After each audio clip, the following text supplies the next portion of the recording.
My sister told everyone I stole from Grandma. I lost my entire family because of a lie. It started when my grandmother moved into a nursing home after suffering a stroke. She wasn't rich, but she had enough savings to make sure she was comfortable for the rest of her life.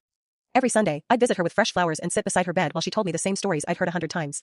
Even when she forgot what day it was, she never forgot who I was. My older sister, Ashley, visited too, but not nearly as often. Most of the time, she'd stop by only if she knew another family member would see her there. To everyone else, she looked like the perfect granddaughter. I never questioned it.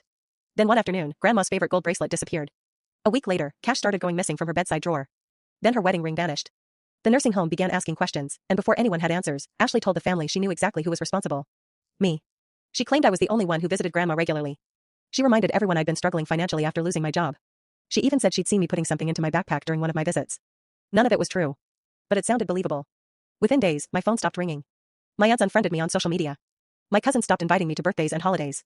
My own parents sat me down and asked if there was anything I wanted to confess. I couldn't believe they were asking. I swore I hadn't taken a single thing. They looked disappointed. Not because they believed me. Because they didn't. Grandma passed away 3 months later. I wasn't even told about the funeral until after it was over. One of my cousins accidentally mentioned it weeks later, assuming I'd chosen not to come. That was the moment I realized I'd lost more than my reputation. I'd lost my family. Years passed. I stopped trying to convince people I was innocent because no one wanted to listen. I built a new life in another city, found a job I loved, got married, and eventually became a father.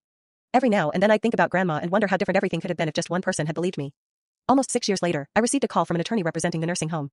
At first, I thought it had to be some kind of mistake. Instead, he explained that the facility had recently upgraded its digital storage system. During the transfer, employees discovered archived security footage from the months before my grandmother passed away. The footage had never been reviewed because, at the time, everyone believed the thefts had already been solved. He asked me to come in. I sat in a small office and watched the video. There was my sister. Walking into Grandma's room. Looking over both shoulders. Opening the bedside drawer. Taking the cash. A few days later, another clip showed her slipping Grandma's bracelet into her purse. Then another. And another. She hadn't stolen once. She'd been stealing for months. The footage was turned over to the police. When detectives searched her house, they found Grandma's wedding ring in a jewelry box along with several other items reported missing from different nursing home residents. It turned out Grandma hadn't been her only victim. The story spread through the family faster than the original accusation ever had. Suddenly, everyone wanted to talk. My parents showed up at my front door crying. My aunts sent long messages saying they should have known better. My cousins apologized for believing the rumors. One by one, they all admitted the same thing. It had simply been easier to believe the person who spoke the loudest. A few months later, my sister accepted a plea deal and was sentenced for theft and elder financial exploitation. The day after her sentencing, my parents asked if we could all have dinner together and put the past behind us. I looked at them for a long moment before answering. I forgave you a long time ago, I said. But forgiveness isn't the same as forgetting. You didn't lose me because Ashley lied. You lost me because not one of you asked for my side of the story. The room fell silent. I stood up, hugged my mother, shook my father's hand, and walked away.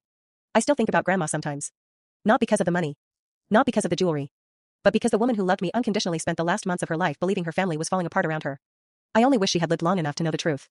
That I never stole a thing. The only thing that was taken from her was the family she spent her whole life trying to hold together.